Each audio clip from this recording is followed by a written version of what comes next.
Je redonne la main à Jérôme. Merci beaucoup.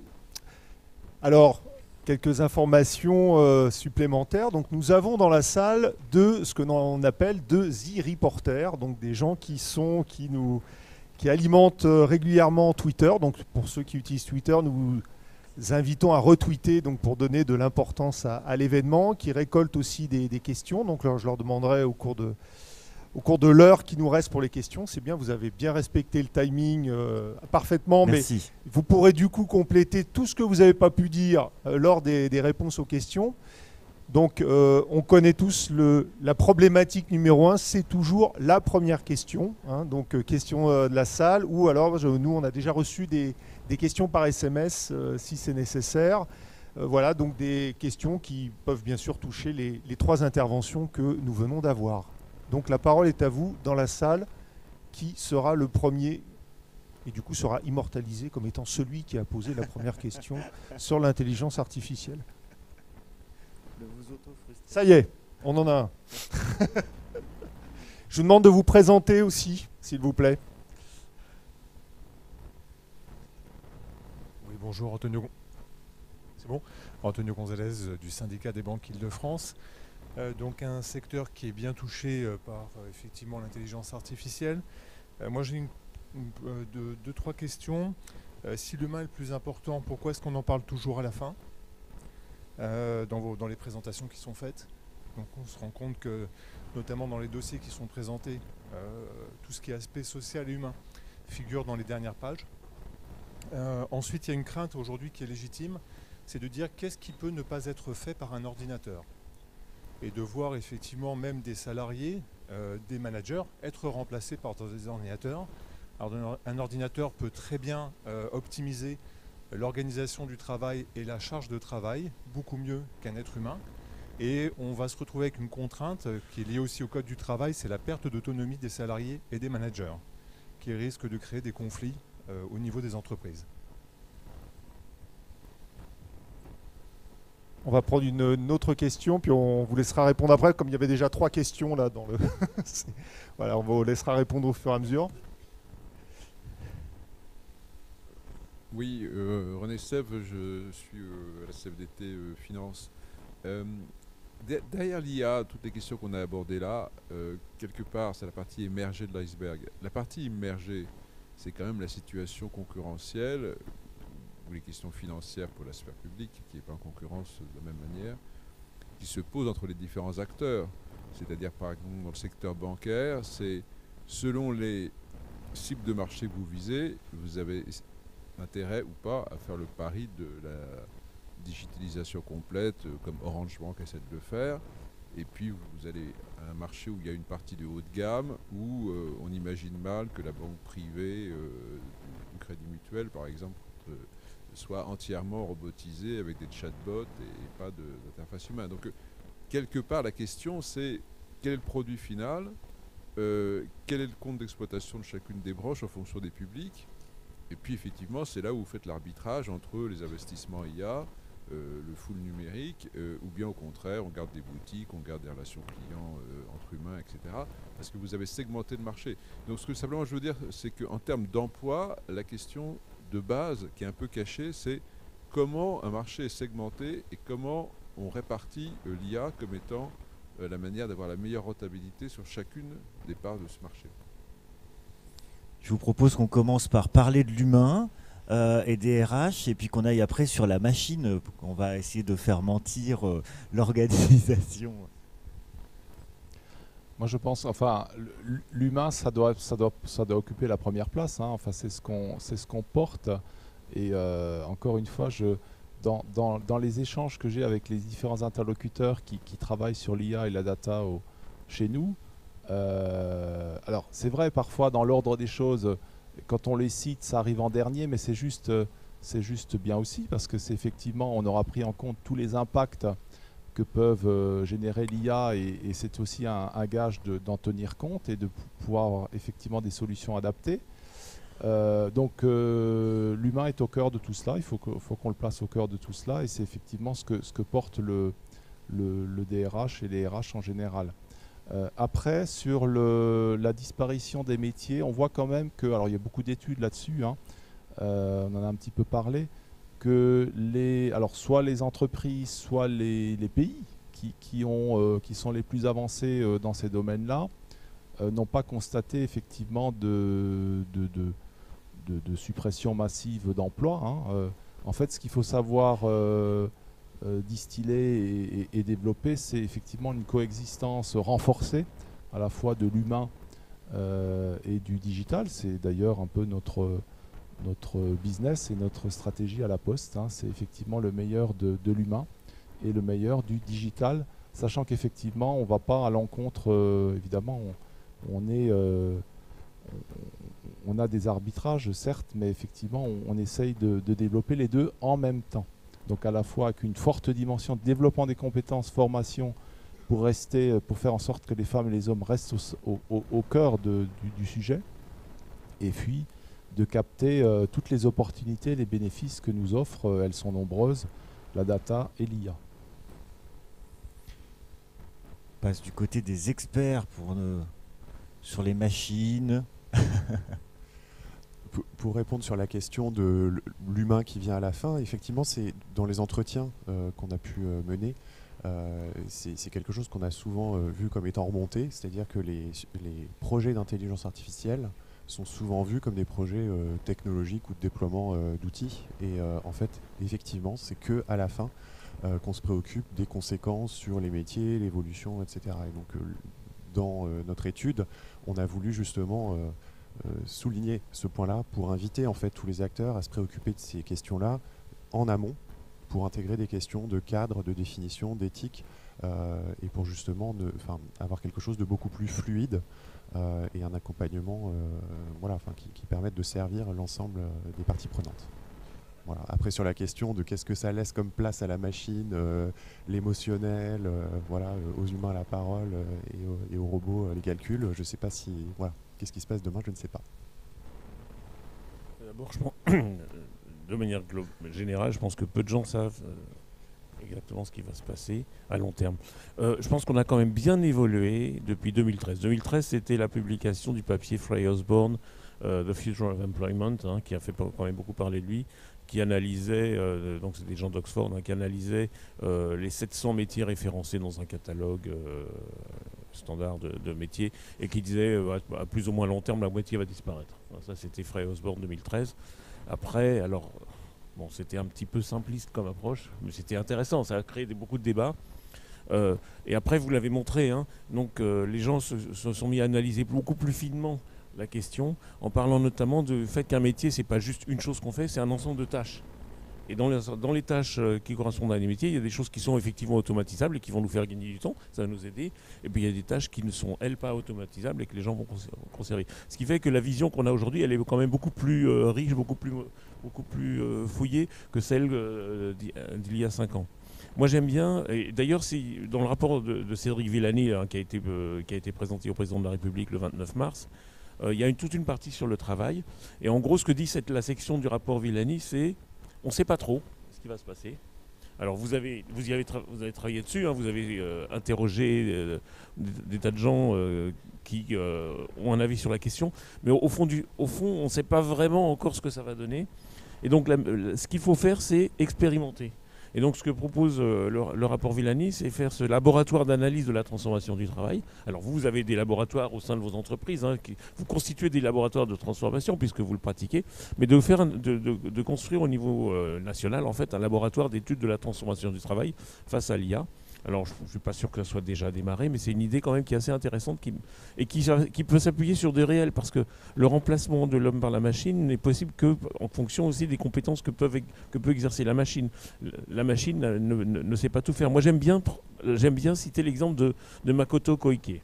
Alors, vous ne connaissez pas Makoto Koike, c'est le fils d'un cultivateur de concombres au Japon. C'est un exemple qui est donné par Google. Très intéressant. Ils ont acheté. Le cultivateur et sa femme faisaient auparavant tout seul le classement des concombres. Alors apparemment, il y a 9 catégories et suivant que le concombre est bien comme il faut ou pas bien comme il faut, courbe, droit, long ou court, etc. Le prix de vente est différent. Donc le travail, c'est de ranger le concombre dans la bonne case. Hein. Donc ils ont acheté un petit processeur, un Arduino, ça coûte $15. Un Raspberry Pi, ça coûte aussi $15. Traitement d'image avec une petite caméra. Sélection de la catégorie, une machine automatique qui va ranger effectivement en fonction de Alors ils ont fait l'apprentissage avec un outil de Google TensorFlow sur le cloud, ok. Donc ça leur donne une machine qui arrive à classer les concombres à 70% de taux de succès. Ce qui est pas mal, hein. C'est pas mal. Ça évite à Madame Koike de faire ça pour la plupart des cas, voilà. Mais alors, cet exemple je donne parce que voilà un exemple qu'on peut qualifier d'intelligence artificielle faible. Pourquoi ? Parce que cette machine qui fait du classement de concombres, en fait, qu'est-ce qu'elle connaît ? Elle connaît des pixels verts sur une image grise. C'est tout. Elle ne sait pas ce que c'est qu'un concombre. Elle ne sait pas que c'est en 3D. Elle ne sait pas que ça se mange. Elle ne sait pas que ça pousse et que ça est petit d'abord, cornichon, et que ça devient grand. Elle ne sait absolument rien. Elle ne sait juste que, voilà, si j'ai un certain nombre de pixels verts sur une image grise, alors je le mets dans la catégorie 2. Donc voilà, ça c'est aujourd'hui ce qu'on sait faire. Ce qu'on sait faire, c'est ce niveau-là.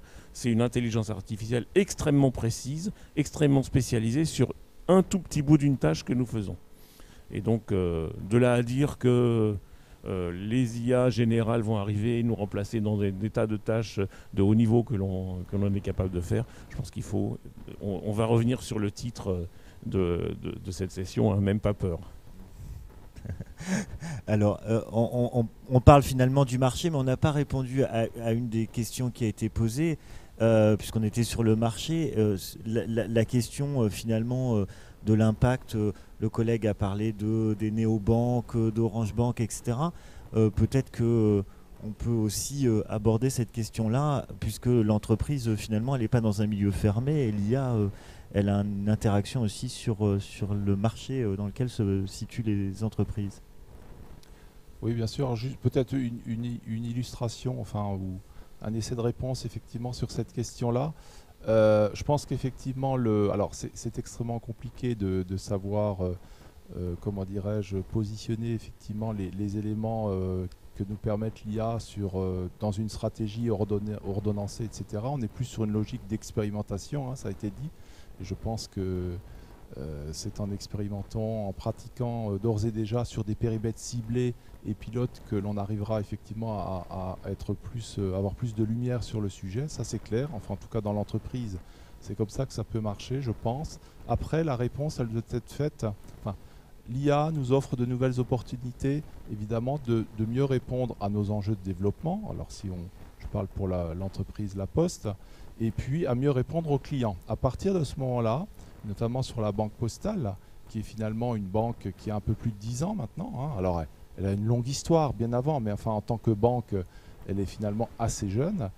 Elle a créé la banque à distance et maintenant elle va créer effectivement la French Bank, qui sera un peu à l'image d'Orange Bank qui a été citée, la banque qui quelque part va être complètement digitale et va répondre forcément à un besoin d'un client. Alors ça serait intéressant, je n'ai pas les éléments précis, ce serait intéressant de savoir où en est la Orange Bank d'ailleurs, enfin certains le... Hein, oui, voilà. J'ai le même écho que vous, donc on voit bien qu'en fait la réponse n'est pas unique, c'est ça que je veux dire. La réponse elle est forcément multiple et l'enjeu, enfin ce que nous permet l'IA, c'est de démultiplier notre capacité d'adaptation et de réponse au client qui forcément lui est multiple. Hein, le client il commence son acte d'achat d'une certaine manière, le termine différemment et la fois suivante c'est encore différent. À partir de cela, nous on part du principe évidemment qu'on ne peut pas être absent du sujet et donc on y va, on va créer notre French Bank incessamment sous peu. Ça a été annoncé par le président du directoire Rémi Weber très récemment. Très bien. On va reprendre une autre série de questions. Alors, deux questions autour de la responsabilité qui sont posées par SMS. Donc, j'ai décidé de les lier parce que je trouve que c'est intéressant. La première question, si des décisions sont prises via l'intelligence artificielle, cela ne pose-t-il pas la question de la responsabilité au sein de l'entreprise en cas d'erreur ou de litige client et à un terme un sentiment de déresponsabilisation au sein des équipes ? Ça, c'est la première question. La deuxième question, c'est plus suite à l'intervention donc sur la Poste. Pour les procédures de recrutement, peut-on envisager de l'intelligence artificielle non seulement pour effectuer une sélection du premier et du second niveau entre les candidats, mais également au niveau du choix final pour corriger les biais, les très longs émotifs résiduels du recruteur. Voilà. Vous avez 20 minutes. Alors, Marc. Alors, sur ces questions de responsabilité, nous, ce qu'on a vu, c'est qu'effectivement, tout dépend de la place qu'on laisse en fait à l'IA. Quand on dit qu'une décision est prise par l'IA, encore faut-il qu'on ait pris la décision que c'est l'ordinateur ou la machine qui prend la décision et qu'on est d'accord avec celle-là et qu'on la laisse exécuter. Aujourd'hui, je ne crois pas que ce soit encore beaucoup le cas. Je prends l'exemple de ce qu'on fait donc chez Malakoff Médéric, où on introduit des choses liées à l'IA, notamment dans la détection de fraude, par exemple, avec des médecins conseils qui sont épaulés par des algorithmes qui permettent de détecter des dossiers un peu suspects, on va dire. Mais tous ces dossiers-là sont détectés, mis de côté, un peu comme les concombres dont on parlait, pour qu'ils soient ensuite examinés par un médecin conseil dont c'est le métier. Donc là, on parle vraiment d'augmentation. Mais on ne parle pas de décisions sans appel qui soient prises d'un bout à l'autre de la chaîne. Il y a toujours un débrayage, il y a toujours on considère l'IA comme une aide à la décision et non pas comme quelque chose qui remplace en fait la décision.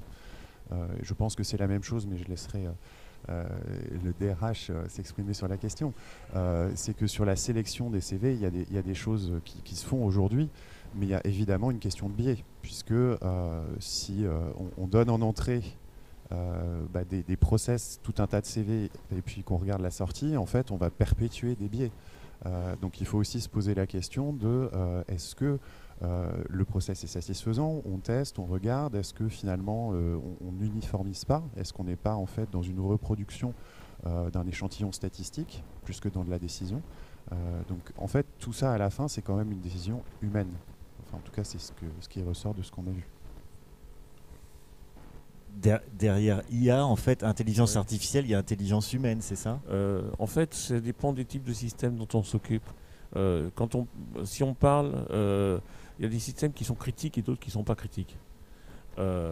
Mission critical, life critical, donc critique pour la vie, critique pour des aspects de sécurité, etc. C'est vrai que si l'IA c'est pour piloter un véhicule autonome, un camion, un avion, pour superviser une centrale nucléaire, voilà, on a quand même envie avoir une certaine garantie, n'est-ce pas ? On ne va pas laisser le système prendre des décisions comme ça sans qu'il soit certifié, vérifié, validé. Donc c'est ce que je disais tout à l'heure, on n'en est vraiment pas là. Donc là pour l'instant, effectivement, c'est une aide à la décision, c'est pas c'est pas un système automatique. On va faire notre aller-retour. Très bien. Ça va être dur de continuer. Par contre, si le système, si c'est pour décider sur mon prochain vol transatlantique, quel est le second film que je vais regarder compte tenu de mes habitudes, à la limite, il peut prendre une décision et s'il se trompe, c'est pas bien grave, quoi. Donc voilà, je pense qu'il faut vraiment grader selon les degrés de criticité des systèmes dont on parle. Bien. Alors à la Poste, à quand le recrutement par l'IA ? Oui. Pas tout de suite, je pense. Alors, il y a un sujet, il y a une question autour de l'éthique de l'algorithme. Enfin, c'est le sujet. Et donc, moi, nous ne sommes pas partisans, effectivement, de confier le recrutement à un robot, c'est clair. Ça reste une tâche humaine, une activité humaine, même si, forcément, on utilise et on utilisera d'autant plus. Et on utilisait déjà, en fait, des systèmes automatiques qui nous permettent de simplifier la tâche du recruteur. On a eu à octobre 2018 près de 70 000 CV dans les équipes que je pilote. Bon, évidemment, quand on peut se faire aider par un système d'aide à la décision, qui n'est qu'une aide à la décision, c'est forcément intéressant. Mais la décision finale, elle se fait par le manager et avec l'aide du chargé de recrutement. Voilà, ça c'est des choses qui, à mon avis, sont intangibles et le resteront encore, je pense, il me semble. Ça va rester comme ça. Très bien, merci. Alors, il y a d'autres questions. Il y a 2 réactions, je pense, au fond dans la salle. Il y en aura une devant ici tout à l'heure. Voilà. Donc, 3 réactions, 3 questions. Bonjour, Grégory Martin, secrétaire général de la CGT Occitanie. D'abord, une petite remarque qui me met toujours mal à l'aise, mais c'est important de le rappeler quand on est syndicaliste. Je pense que l'intelligence des femmes n'est pas artificielle, donc on aurait pu aussi trouver des personnes de sexe féminin pour nous éclairer. Mais je sais que c'est difficile et ce n'est pas un reproche en direction des organisateurs, mais juste une conscience qu'il faut garder avec soi. La seconde chose, j'ai trouvé dans vos présentations, notamment les slides, qu'il y avait beaucoup d'insistance qui était faite autour de l'homme au cœur de la machine, du fait qu'il n'y aurait pas d'emploi qui serait supprimé quand on passe à l'intelligence artificielle. Donc il y a une certaine forme de conscience que c'est l'enjeu majeur. Et dans le même temps, on repère qu'il y a quand même des fractures qui s'organisent au sein de l'entreprise sur l'appréciation de l'intelligence artificielle dans le processus de production. Vous l'avez montré notamment entre les dirigeants et les salariés. Donc, en tant que syndicaliste, forcément, je m'interroge sur les leviers pour éviter que ces fractures qu'on connaît par ailleurs dans la société, notamment sur la transition énergétique en ce moment, comment cette fracture-là que l'intelligence artificielle peut produire n'apparaît pas ou n'apparaîtra pas au sein des collectifs de travail. Donc, est-ce que vous avez, vous, des leviers autour, évidemment, du dialogue social et de la participation des salariés à la définition des objectifs qui vous viennent? Et du coup, la seconde chose, je m'interroge sur la place qu'on donne au sens du choix de l'intelligence artificielle dans les processus de production. Est-ce que ce n'est pas là le sujet? Parce qu'on voit bien que lorsqu'on parle de business, on va avoir des catégories de salariés ou de responsables qui vont tout de suite comprendre le sens par rapport à ce qu'on considère être la performance économique d'une entreprise. Est-ce que le sujet, ce n'est pas justement la performance de l'entreprise qui permettrait de finalement vérifier si l'ensemble des salariés sont bien d'accord sur cette question de la performance pour décider ensemble d'aller vers des solutions d'intelligence artificielle?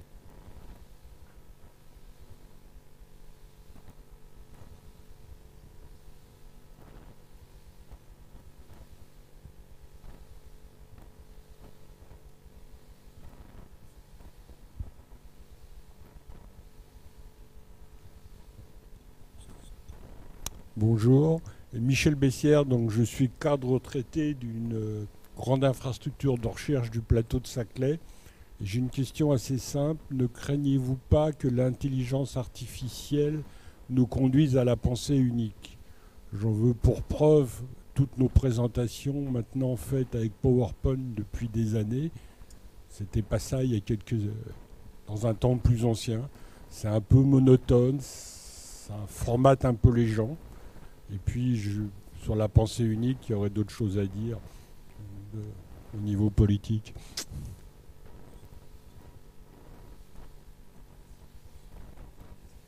Oui, Jean-Yves Collet, donc SNP-DOS pour l'emploi. On n'a pas beaucoup parlé des problèmes d'inclusion. On sait que dans toutes les reconversions, déjà dans notre public, il y a 15 à 20% qui vont devoir être très fortement accompagnés. C'est un vrai problème.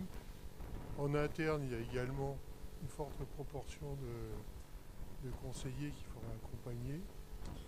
Et donc, qu'en est-il? Qu'est-ce qu'on fait?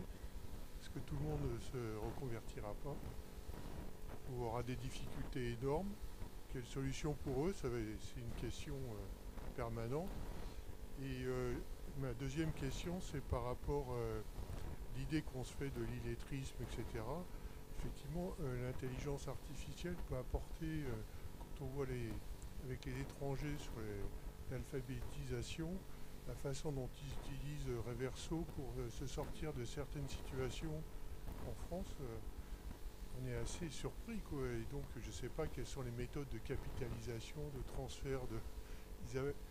Ils créent des compétences, mais c'est individuel, quoi. Je ne sais pas comment elles sont partagées. Je ne sais pas s'il y a des spécialistes sur l'illettrisme et sur une alphabétisation qui ont constaté ce genre de choses. Très bien, donc des questions pratiques, philosophiques. Qui est-ce qui commence pour faire un peu de philosophie? Je ne vais pas faire de philosophie, je voudrais juste dire que je suis sur la place des femmes. C'est un vrai. Dans le domaine du numérique, on en est totalement conscient. Il y a moins. Moi, je suis dans un institut de recherche. On a observé, même depuis 20 ans, une diminution du nombre de femmes spécialistes dans le domaine du numérique. On fait tout ce qu'on peut pour lutter contre cela. C'est-à-dire qu'au sein de l'INRIA, par exemple, on a un comité parité-égalité qui impose un certain nombre de choses qu'on respecte. Dans tout le domaine du numérique, il y a un souci. Alors, ce n'est pas vrai dans tous les pays. C'est vrai en France, c'est vrai aux États-Unis, mais par exemple, alors bizarrement, en Malaisie, les femmes sont très présentes dans le domaine du numérique. Voilà, on n'y est pas. Donc vous avez vraiment raison. Dans notre secteur, on sait que ça vient de l'image du geek devant son ordinateur avec sa canette et son sandwich. C'est une image qui a été véhiculée et qui ne correspond pas du tout à la réalité du travail dans le domaine du numérique. Donc voilà, on fait ce qu'on peut pour lutter contre ça et je suis donc encore une fois d'accord avec cette remarque. Juste un tout petit mot peut-être sur les questions d'inclusion. Je ne suis pas un grand spécialiste de l'inclusion. Je parle juste de l'intérêt. Quand on a travaillé dans la mission Francia, c'était en 2017, c'était un an avant la mission Villani, on avait fait un rapport à l'époque à François Hollande sur l'intelligence artificielle. François Hollande nous avait dit je vous donne 1,5 milliard pour le développement de l'IA en France. Bon, puis comme il est parti après, c'est ensuite Macron qui a dit qu'il allait donner 1,5 milliard. Mais à cette époque, quand on avait examiné, les questions du transfert des résultats de recherche vers les entreprises, on avait identifié en particulier le domaine de l'éducation. En disant que les systèmes d'intelligence artificielle permettent en fait de mieux personnaliser les systèmes d'éducation de façon à s'adapter aux compétences de l'élève et donc de le faire progresser de manière plus rapide, plus efficace. Vous pouvez même, alors c'est assez fascinant, c'est juste, j'en profite, vous pouvez même regarder sur YouTube, si vous cherchez Asimov éducation, vous verrez des interviews d'Isaac Asimov d'il y a plus de 25 ans, quand il était encore vivant, où il a cette vision des systèmes d'éducation personnalisés qu'on voit aujourd'hui d'ailleurs beaucoup avec les MOOC et des systèmes qui sont capables de s'adapter, de personnaliser. Donc c'est assez bluffant de voir qu'un visionnaire comme ça qui avait imaginé le monde dans lequel on est aujourd'hui, qui est effectivement d'aller de plus en plus vers l'éducation personnalisée. Moi je suis incapable de dire si ça va correspondre à ces questions d'inclusion, c'est pas mon domaine. Je dis juste on a des éléments là pour quand même essayer d'améliorer encore un peu le système. Sachant que sur les MOOC, le taux d'abandon de la formation est très élevé. Donc, en fait, le taux d'abandon, on avait hier ou avant-hier chez nous une présentation nous on a un Learning Lab INRIA, donc les chiffres ne sont pas très très importants, mais effectivement on a 10% de gens sur les MOOC dans le domaine numérique qu'on prépare, on a 10% de gens qui à la fin obtiennent le diplôme, mais ce que l'on voit c'est qu'il y a beaucoup plus de pourcentage de personnes qui vont jusqu'au bout, mais qui ne passent pas forcément tous les examens, tous les contrôles, etc. Donc on dit, enfin, le minimum c'est 10%, mais en fait dans la réalité c'est plus sur les MOOC que l'on prépare nous-mêmes, disons. Très bien, Rémi, sur l'entreprise. Oui, sur l'entreprise, avec peut-être effectivement quelques éclairages sur l'inclusion et la reconversion. Alors, la Poste porte des valeurs effectivement qui sont des valeurs de proximité, de confiance, des missions de service public et qui cherchent effectivement, alors à la fois pour les postiers mais aussi plus largement, à porter des actions au titre de l'inclusion. Nous avons, alors pour illustrer concrètement, on a un partenariat, alors on ne fait pas toujours tout seul, on a un partenariat notamment avec Simplon qui est au croisement d'ailleurs de l'inclusion, du numérique, de l'innovation, où on forme chaque année une promotion de postiers à devenir concepteurs-développeurs. Donc on voit aussi, ça permet de parler de la reconversion en même temps. Et c'est un programme qui marche très très bien. Alors on déplore aussi effectivement qu'il n'y a pas suffisamment de femmes et que à peu près la répartition c'est 16%, c'est évidemment trop faible. C'est le même constat qui a été énoncé. Mais on voit effectivement qu'il peut y avoir des initiatives portées qui sont très puissantes au titre de l'inclusion et de la reconversion. Après, pour les postiers, nous, notre préoccupation, bien sûr, c'est qu'il n'y ait pas de décrochage, ne serait-ce sur le marché interne. On a un marché du travail interne à la Poste. Tous les jours, on a 2000 offres d'emploi en ligne. C'est vraiment un marché très dynamique. Et le sujet que nous portons avec les managers, c'est ce sujet de comment faire croître la mobilité, l'envie de passer d'une fonction à une autre fonction. Alors c'est un sujet compliqué, bien évidemment, mais qui montre...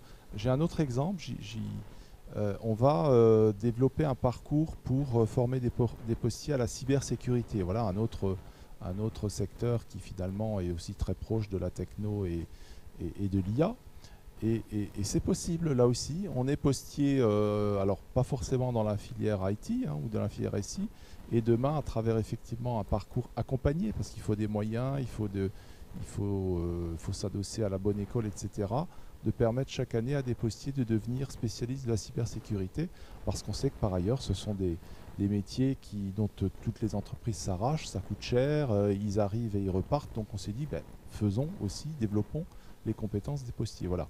2 petits exemples qui sont illustratifs quand même d'actions qu'on peut mettre en œuvre dans les entreprises. Avec derrière aussi les questions de mobilité géographique, etc., qui sont évidemment prégnantes. Marc.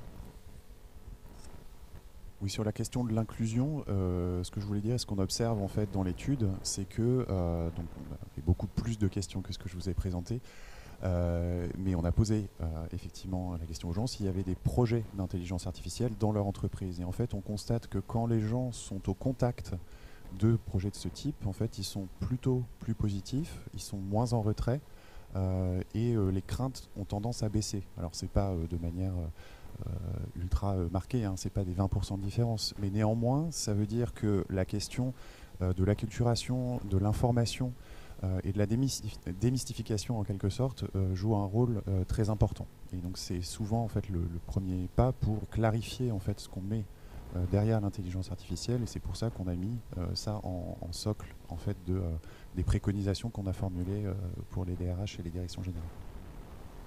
Et l'avantage d'avoir des slides, c'est aussi qu'on pourra vous les faire passer. Et comme quoi on a toujours peur de ce qu'on ne connaît pas, ça s'applique à beaucoup de choses. Quelque chose autour des métiers et des services, donc sur SMS, sur Twitter. Déjà une question SMS très concrète pour Malakoff Médéric, vous avez déjà commencé à répondre. Comment l'intelligence artificielle profite ou va profiter aux clients, Malakoff Médéric. Et une réaction donc au propos de groupe La Poste, les métiers qui exerceront nos enfants n'existent pas encore. Est-ce qu'il existe du coup des projections? Voilà. Alors, je commence. Oui. Alors, pour ce qui s'agit de nous, effectivement, on a cadré différents secteurs dans lesquels l'intelligence artificielle pourrait nous aider. Il y a tout un volet de travail qui concerne, en fait, on va dire la relation client avec les chatbots ou les voicebots. Et donc, les clients pourront bénéficier demain, peut-être, de temps d'attente réduit lorsqu'ils appelleront nos plateformes de contact, qu'ils pourront poser une question en langage naturel et obtenir une réponse rapide et automatisée si ça correspond à leur demande, sachant qu'on a un fort volume de demandes qui sont assez classiques, de savoir où en est par exemple leur carte de tiers payant.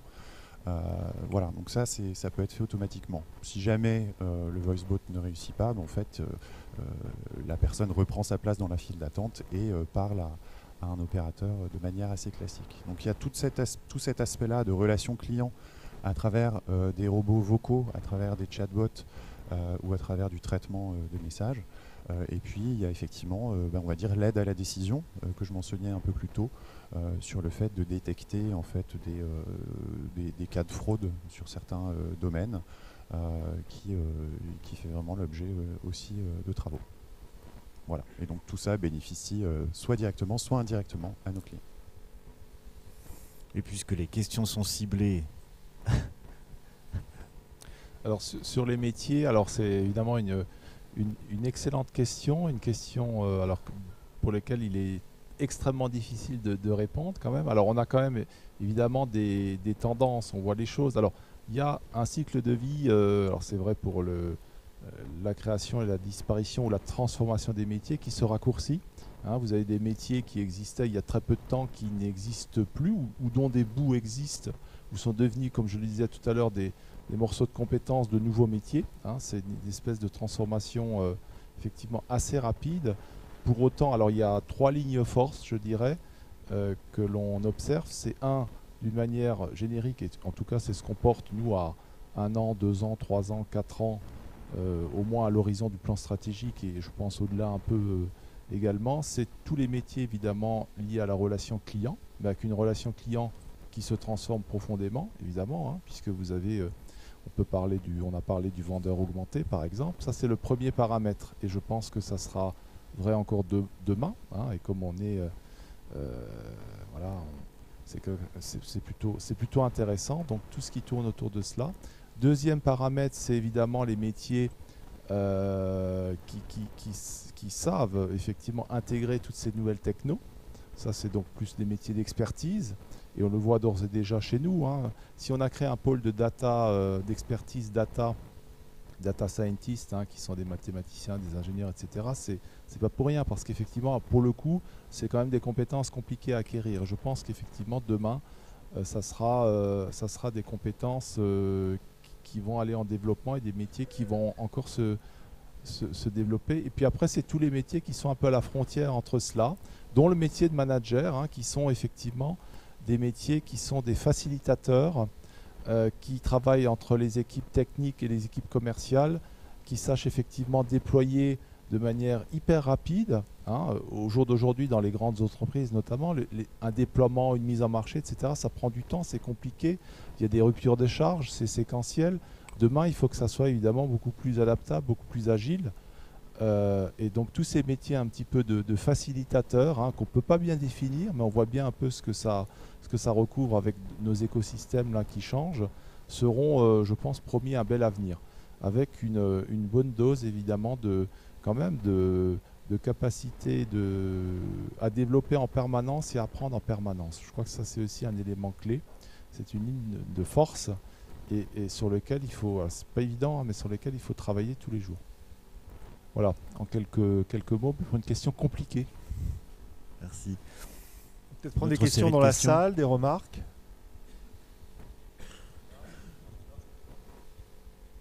Je prends, je passe. Géraldine Mercier, alors je suis là au titre de la région Auvergne-Rhône-Alpes et je suis déléguée syndicale dans une entreprise issue de Hewlett-Packard qui s'appelle aujourd'hui DXC Technologies et qui se veut leader de la transformation digitale. Donc on est censé venir en soutien des entreprises qui sont dans le secteur de la transformation, qui ont des besoins de transformation digitale. Donc nous avons la chance depuis des années d'avoir un accord GPEC, un observatoire national de l'emploi. Néanmoins, je pense que et je suis assez frustrée par la présentation parce que je me retrouve dans le vécu d'entreprise. On a un problème majeur lié aux lignes de temps. C'est bien de faire une cartographie des métiers, c'est bien d'arriver à identifier à un moment quels sont les métiers du futur et ce qu'on veut faire des salariés dans l'entreprise et comment on veut transformer leur emploi. La problématique, c'est comment on gère ça dans le temps et comment on gère ça pour permettre aux salariés d'être sur des métiers et avoir les compétences sur les métiers dont on a besoin au moment où l'entreprise en a besoin. Et en général, on est décalé dans le temps. La stratégie, on l'a fait sur on a besoin de tel métier sur l'an prochain, l'année d'après ou dans 3 ans. Mais le problème, c'est que le temps qu'on forme les salariés de l'entreprise, on n'en a plus besoin ou les métiers ont trop évolué. Et ça pose un problème, donc c'est plus facile d'embaucher quelqu'un à l'extérieur pour prendre le métier plutôt que de transformer et d'aider à la transformation dans l'entreprise. Donc ça, c'est un problème majeur et je pense que on doit être un certain nombre à vivre ça. Et je ne sais pas comment répondre à ça. Néanmoins, comment on fait de la GPEC quand on est dans ces situations-là, dans un monde où les métiers ils évoluent plus vite que ce qu'on peut fournir en termes de formation et les besoins qu'on a de transformation là-dessus, c'est problématique. Autre commentaire, quand on identifie le fait qu'on a besoin de travailler sur des compétences qui vont pouvoir faire le lien entre l'intelligence artificielle et les besoins humains qui vont répondre en face, si on fait ça, on ne va pas répondre derrière par une formation qui est du e-learning. Et comportemental, c'est un peu compliqué. Je peux y aller. Marc Durand, ministère de la Santé, administration centrale. Bon, déjà, j'ai 2 remarques à faire. Déjà, je vois pas trop dans quelle échelle de temps vous vous projetez. Bon, j'ai l'impression que vous vous projetez à très court terme, 1 ou 2 ans. Moi, je voyais plutôt à 5 ou 10 ans des transformations majeures. Et donc, je ne vois pas trop le débat où vous vous projetez. Bon, ça, c'est ma première remarque. La deuxième, moi, j'ai l'impression que les savoirs encyclopédiques, les professions qui nécessitent des savoirs encyclopédiques seront plutôt amenées à disparaître. Par exemple, les radiologues, l'intelligence artificielle identifie beaucoup mieux les problèmes radiologiques. Alors, il faut que tu parles plus fort parce qu'on t'entend pas. Donc, si tu peux mettre le micro. Le micro fonctionne, mais il faut que tu parles plus fort dans le micro. Ça marche là ? Voilà. Oui, donc je vois par exemple la profession des radiologues. Bon, tout le monde dit qu'elle est amenée à disparaître, hein, parce que pour la reconnaissance de radio, la machine fait beaucoup mieux. Donc, toutes ces professions à savoir encyclopédiques, que ce soit radiologue ou aussi dans le domaine du droit ou autre, pourraient être remplacées par l'intelligence artificielle, alors que les professions les moins menacées seront plutôt les professions dites de contact, basiques, de service, contrairement à la révolution industrielle précédente où c'était l'inverse, où c'était les petites mains qui étaient remplacées par des grosses chaînes de fabrication. Oui. Donc la profession de cadre, de ce point de vue-là, est menacée. Mais je verrais ça plutôt à 5 ou 10 ans. Prendre déjà ces deux premières, puis je crois qu'il y aura quelqu'un devant un peu plus, si la personne peut lever. Voilà, d'accord. Donc on va peut-être commencer déjà ces deux. Non, c'est déjà ces deux-là, oui. Ok. Bon, alors je vais commencer par je vais essayer l'SPRH. De répondre. Et puis le temps. Oui, le temps. Des éléments de réponse. Alors, je pense que par rapport à la question sur la gestion du temps, la nécessité d'avoir les bonnes personnes au bon moment, au bon endroit, c'est évidemment extrêmement compliqué parce qu'effectivement, là aussi, on est différents interlocuteurs, on travaille les uns après les autres. Pour autant, c'est une question de méthode, je pense. Il faut rester extrêmement modeste sur le sujet, mais bien évidemment, il ne faut pas travailler les uns à côté des autres. Donc, il y a une méthode qui doit être je travaille en collectif, c'est-à-dire que quand on fait effectivement une réflexion sur la GPEC, elle doit être faite avec les chefs de projet, les directeurs de la stratégie, en atelier de travail, et ils sont ensemble pour qu'effectivement on a déjà la vision partagée. Et puis une GPEC d'ailleurs se construit uniquement, n'a de possibilité de se construire uniquement comme ça, avec effectivement les porteurs d'activité, les porteurs de métiers, c'est ce que nous essayons de faire. Et puis ensuite, il faut l'entreprise doit se donner des temps de prise de recul, de respiration, pour être en capacité d'anticiper et de se dire, voilà, dans 9 mois, dans un peu plus longtemps, nous aurons besoin de tel ou tel profil. Comment effectivement je peux créer ma pépinière de futurs data, je ne sais pas quoi, et comment je prends le temps effectivement de les extraire peut-être du service dans lequel ils sont, et j'aurai effectivement des profils et des compétences au bon moment, au bon endroit. Alors c'est évidemment très compliqué. Et sur la question, alors la question c'était sur monsieur, oui, alors évidemment l'IA pour le domaine médical, c'est quelque chose qui évidemment est d'une application extrêmement intéressante, et vous avez raison sur ce que vous avez dit. L'idée en fait c'est surtout d'indiquer, je pense à travers la question, c'est que des fonctions qui pouvaient paraître comme étant protégées jusqu'à présent sont impactées, et c'est ce qu'on disait tout à l'heure avec non pas l'emploi en lui-même mais les tâches qui constituent ces emplois. Et donc est-ce qu'il y a des emplois finalement qui paraissaient protégés et qui finalement sont très impactés, et inversement, est-ce qu'il y a des emplois qui paraissaient très impactés? Je reprends l'idée d'ailleurs des anciennes études anglo-saxonnes pour la plupart du temps, qui disaient que par exemple sur les bibliothécaires et puis les facteurs, 89 et 90% des emplois étaient menacés. Donc est-ce que c'est toujours cette réalité-là, ou est-ce qu'on s'aperçoit que finalement les tâches qui sont impactées ne sont pas tout à fait celles que l'on pensait, et qu'il y a des fonctions qui sont finalement des fonctions d'avenir, alors même qu'il y a 5 à 10 ans, on disait ils vont disparaître? je passerai la parole à Bertrand et à Marc. Je pense qu'ils répondront mieux que moi. Mais effectivement, non, c'est plus vrai là. Les études auxquelles tu fais référence, Stéphane, ne sont plus tout à fait exactes.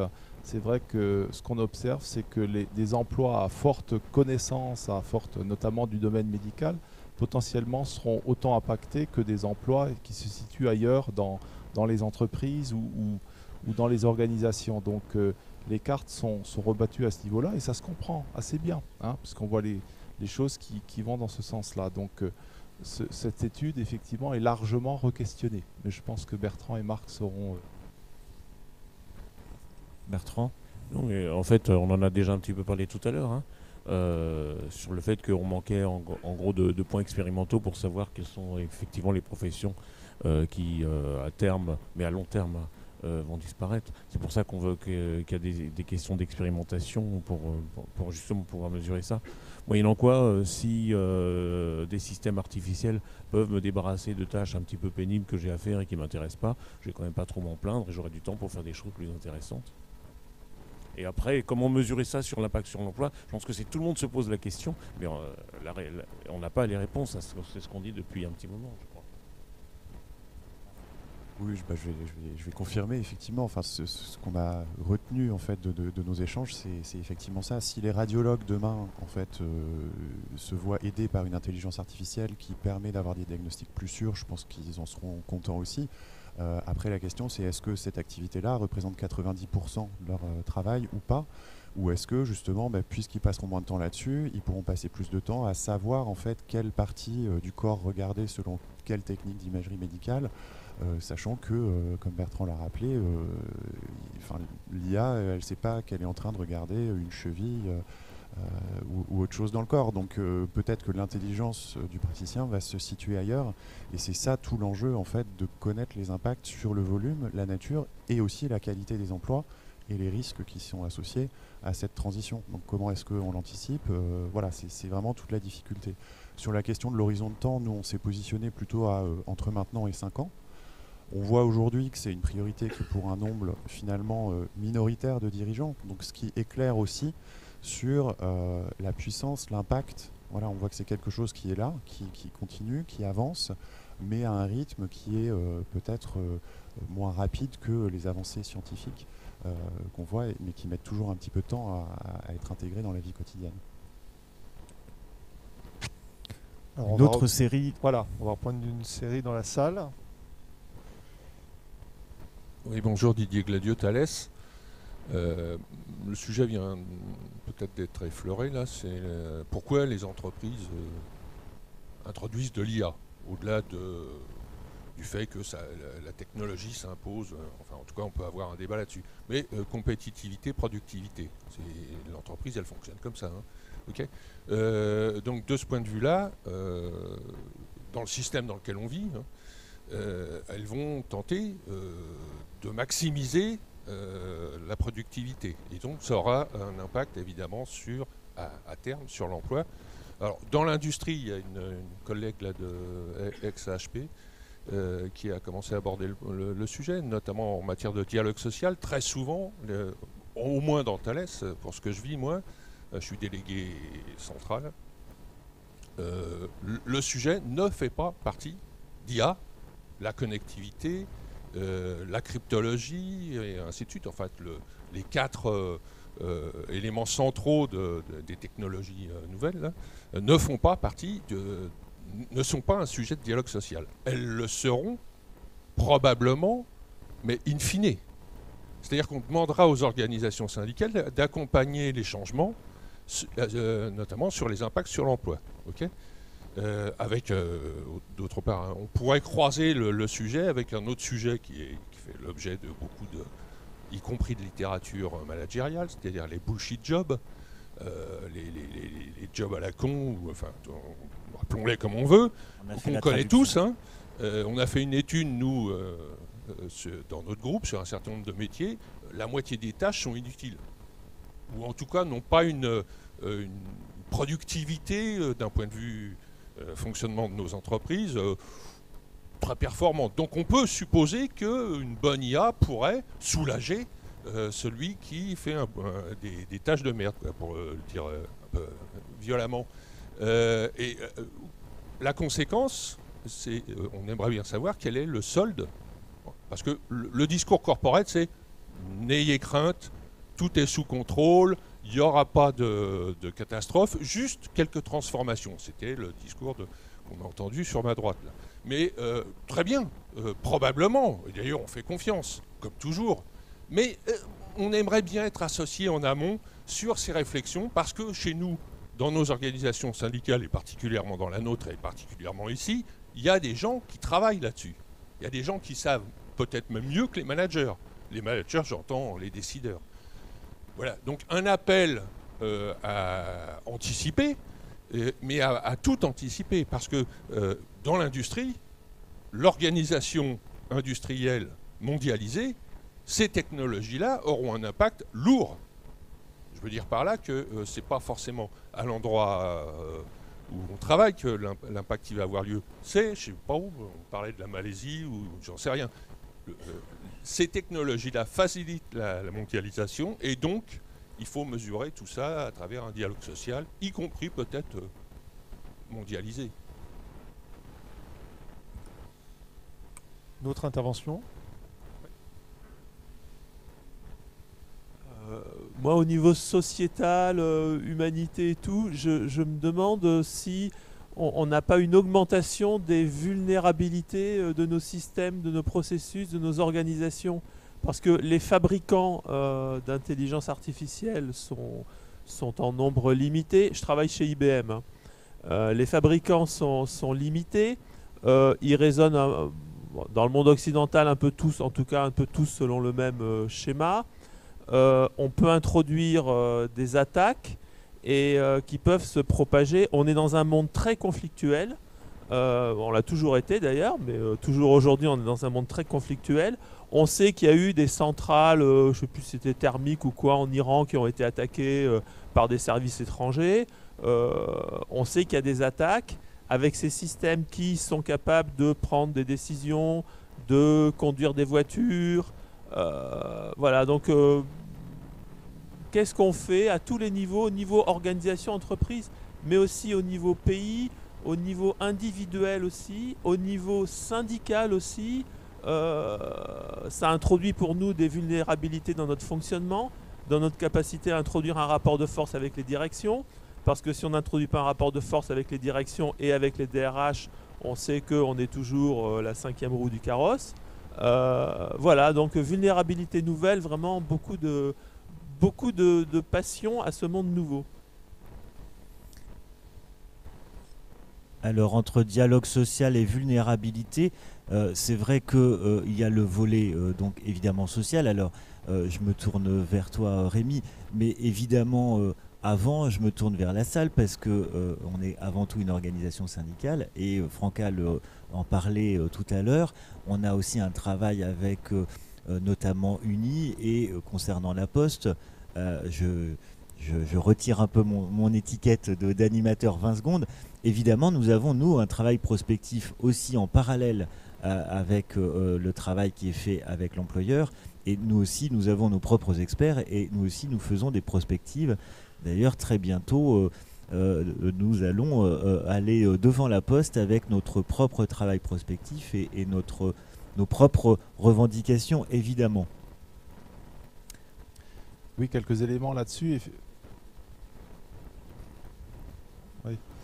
Je pense qu'effectivement, alors moi je souscris, c'est aussi le rôle d'une organisation, quelle qu'elle soit, effectivement, d'apporter son éclairage vis-à-vis d'un interlocuteur, que ce soit une entreprise ou autre, parce qu'effectivement, nous avons chacun notre point de vue à exprimer.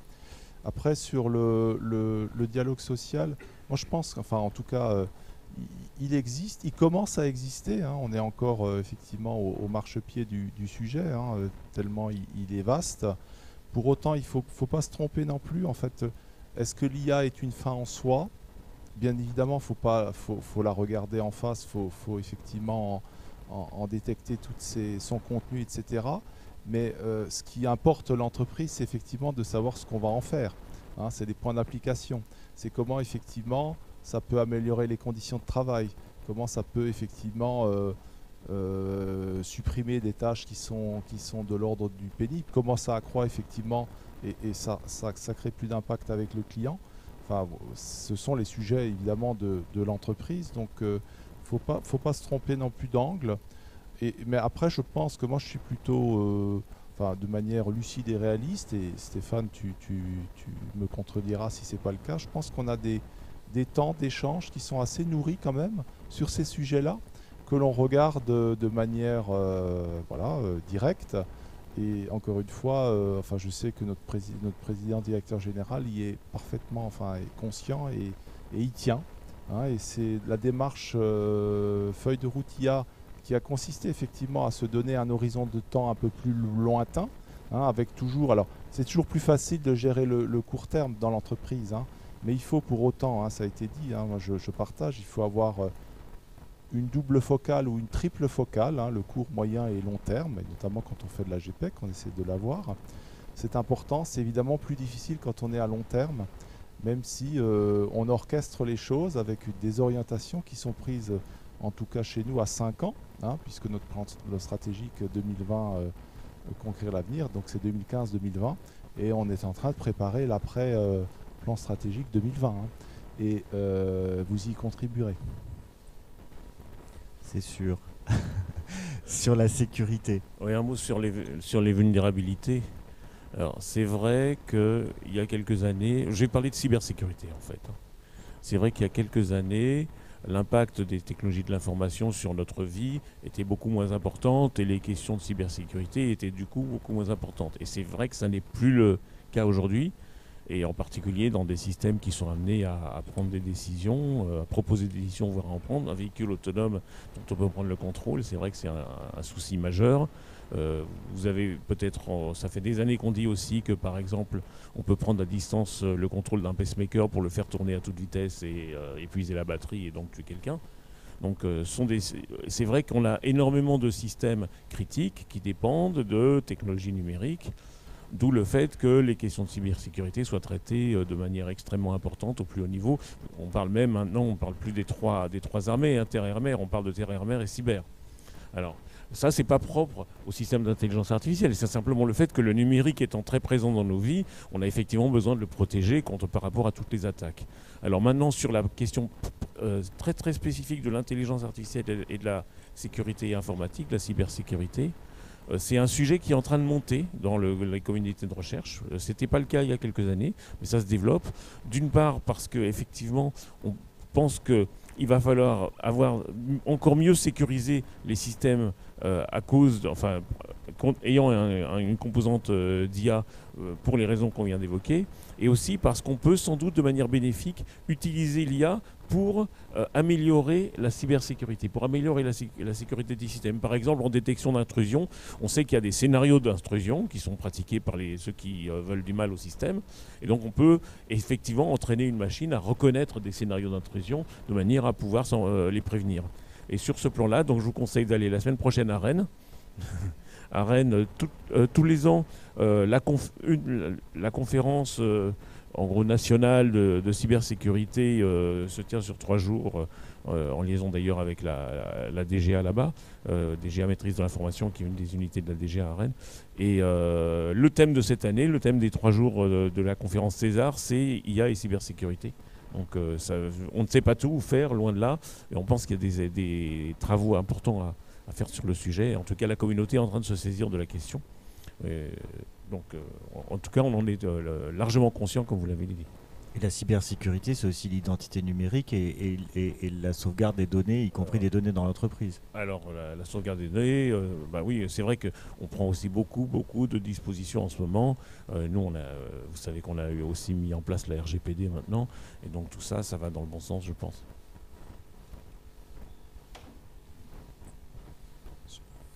Alors sur la RGPD, on aura justement une intervention demain, tout un débat demain avec la CNIL sur ce sujet.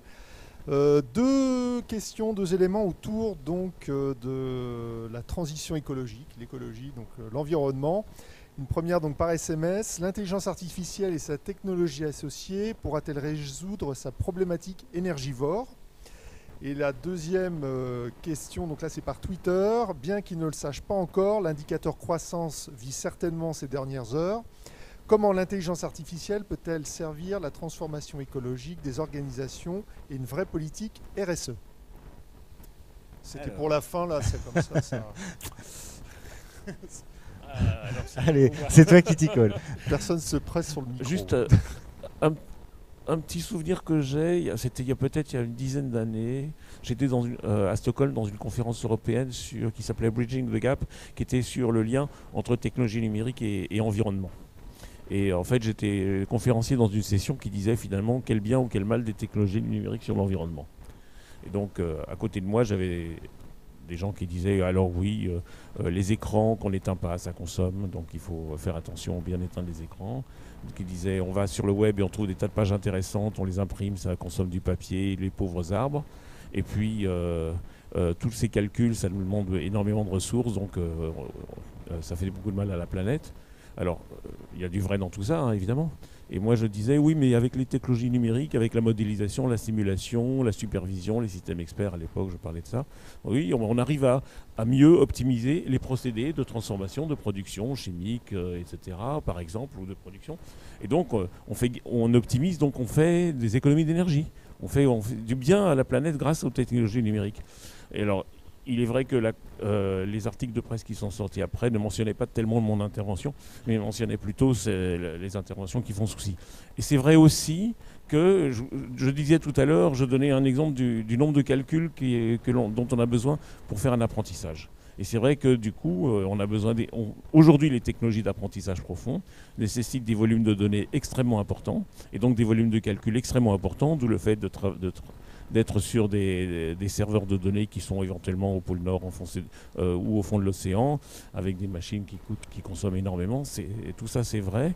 D'où le fait et donc on est conscient, bon, l'empreinte énergétique du numérique, je pense que ça doit représenter environ 2% de l'énergie mondiale, mais je n'ai pas le chiffre, c'est juste le souvenir de ce que j'ai entendu par ailleurs. Mais c'est vrai qu'on est soucieux aussi de son amplification. On parle, dans le domaine de la simulation, on parle aujourd'hui d'exascale. Exascale, c'est 10 puissance 18 calculs par seconde. 1 milliard de calculs par seconde. Ça représente des ordinateurs d'environ 100 millions de processeurs. Hein. Donc vous imaginez la consommation énergétique de ces choses-là. C'est quand même effectivement colossal. Donc il y a énormément de travail, de recherche pour diminuer cette empreinte énergétique. Et alors ça, c'est sur comment réaliser des processeurs de calcul qui soient effectivement optimisés. Je n'ai pas parlé de quantique ici parce que c'est encore une autre question. Mais ce que je voulais dire aussi, c'est que alors il y a aussi une approche qui est quand même plutôt dans la méthodologie, qui est que tant qu'on fait de l'apprentissage profond, et encore une fois je reviens là-dessus, on a besoin d'entraîner les systèmes avec énormément de données, énormément de calculs. Or, nous, humains, on a une méthode d'apprentissage qui est beaucoup plus économique. Hein, le cerveau, il consomme beaucoup moins que ces super ordinateurs. Et on est capable d'apprendre avec peu d'exemples. Et donc, on voit apparaître un certain nombre de recherches sur... qu'on appelle, on a par exemple l'INRIA à Bordeaux une équipe qui fait ce qu'on appelle de la robotique développementale, c'est-à-dire entraîner des robots au contact des êtres humains de manière à ce qu'ils apprennent de manière beaucoup plus efficace et pas comme je l'ai présenté aujourd'hui. Donc ça aussi, c'est à terme beaucoup d'économie, beaucoup d'intelligence, mais franchement on est encore loin de savoir faire beaucoup de choses. On y travaille. Moi je vous conseille sur ces aspects-là la lecture du dernier livre de Stanislas Dehaene qui s'appelle Apprendre, qui compare en fait l'apprentissage des machines. Le livre fait d'environ 300 pages, il y a une soixantaine de pages sur l'apprentissage des machines où il explique très très bien comment ça se passe. Et puis le reste c'est sur notre apprentissage à nous, comment rendre l'apprentissage meilleur pour les enfants, pour nous. Et ça donne énormément d'idées sur comment arriver à reproduire nos mécanismes d'apprentissage efficace avec peu d'exemples dans des systèmes, et donc du coup d'avoir des économies, de ne pas aller dans cette inflation qui est très importante en ce moment. D'accord, notre cerveau est donc écologique. Concernant la responsabilité de l'entreprise, Oui, la responsabilité de l'entreprise, c'est fondamental. La Poste, évidemment, elle a un impact à tout niveau, au niveau du pays, de par ses activités. Donc, elle cherche, elle a toujours porté effectivement dans ses valeurs des valeurs de RSE que nous développons, que nous améliorons. Après, il y a aussi des idées fausses à tuer. Je sais que il y a un de nos directeurs branche service courrier colis qui disait toujours penser que le papier tue les forêts est aussi incongru que penser que le pain tue le blé. Et c'est vrai qu'on peut aussi gérer effectivement les éléments de manière éco-responsable. Je pense que c'est de plus en plus le cas. Ensuite, nous avons nous développé des offres qui se compensent, des offres qui font leur compensation carbone. Ça, c'est quelque chose qui est dans notre ADN, que nous essayons de promouvoir de plus en plus, et à travers les 5 branches d'activité, dans l'activité bancaire également. Et après, effectivement, ce sont quelque chose... Quand on fait veiller sur mes parents, nous contribuons quelque part, je pense, au maintien effectivement de personnes qui seraient isolées dans leur domicile. Donc quelque part, ça participe effectivement de ces principes-là, de cette responsabilité sociale qui est chez nous un des éléments fondamentaux et qui effectivement est que nous essayons d'avoir dans nos offres, de faire by design, comme on dit, présente dès le début, dès la conception.